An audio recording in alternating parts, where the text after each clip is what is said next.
کی محمد سے وفا تو نے تو ہم تیرے ہیں، یہ جہاں چیز ہے کیا لوح و قلم تیرے ہیں۔ آج میں قاری نوید صاحب کو فیصل آباد آنے پر خوش آمدید کہتا ہوں، اور میں یہ سعادت سمجھتا ہوں کہ قاری صاحب ہمارے پاس تشریف لائے اور بڑے بھائیوں کی طرح، بڑے بزرگوں کی طرح اپنا دست شفقت جو ہے وہ ہمارے سروں پہ رکھنے کا اعلان کیا۔ اور میں سمجھتا ہوں کہ یہ اس دور کے اندر یہ کم نہیں ہے، کہ کیونکہ یہ نفس نفسی کا دور ہے، ہر بندے کو اپنے نفس کا پڑی ہوئی ہے، اپنے گھر کا پڑا ہوا ہے، تو اس دور کے اندر قاری صاحب نے ہم نوجوانوں کی حوصلہ افزائی کرتے ہوئے ہمارے ساتھ چلنے کا، ہمیں رستہ دکھانے کا، ہماری سرپرستی کرنے کا جو فیصلہ کیا ہے، میں نیشنل یوتھ پاکستان کی طرف سے پہلے تو ان کا شکریہ ادا کرتا ہوں اور ان کو خراج تحسین پیش کرتا ہوں۔ قاری صاحب آپ کا بہت شکریہ،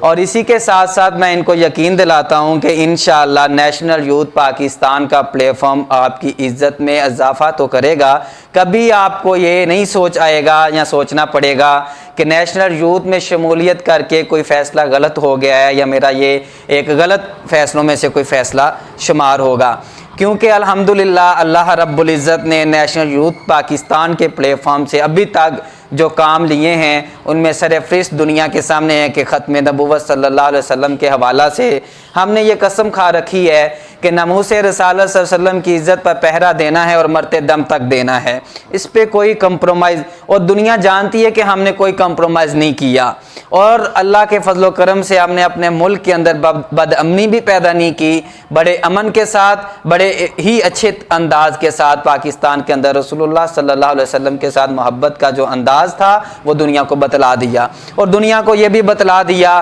کہ ہم اپنے آقا دو جہاں سے جس حد تک محبت کرتے ہیں، دنیا کی کوئی اور قوم یا کوئی اور معاشرہ اپنے لیڈر یا رہبر کے ساتھ اس لیول کی یا اس طرح کی محبت نہیں کرتا۔ تو میں قاری صاحب کو لاسٹ پہ یہ کہوں گا کہ انشاءاللہ جس طرح آج آپ نے اناؤنسمنٹ کیا، آپ نے ہمارے ساتھ ہمارے کارواں میں مل کر ہماری سرپرستی کرنے کا ایک فیصلہ کیا ہے، آپ اسی طرح پورے پاکستان کے اندر جہاں جہاں آپ کے دوست، آپ کے احباب، آپ کے جاننے والے، آپ کے سننے والے، آپ کے چاہنے والے، آپ کو ملنے والے لوگ ہیں، ان سے بھی ریکویسٹ کریں، ان سے بھی ملیں اور تنظیم کو فعال کرنے میں ہمارا ساتھ بھرپور کردار ادا کریں، تاکہ ہم سب بھائی مل کر اس ملک کی بقا، سلامتی، استحکام، مضبوطی اور خوشحالی، امن کے لیے کردار ادا کر سکیں، وہی کردار جس کے بارے میں اقبال اور قائد نے دن رات محنت اور جدوجہد کیا تھا۔ بہت شکریہ قاری صاحب۔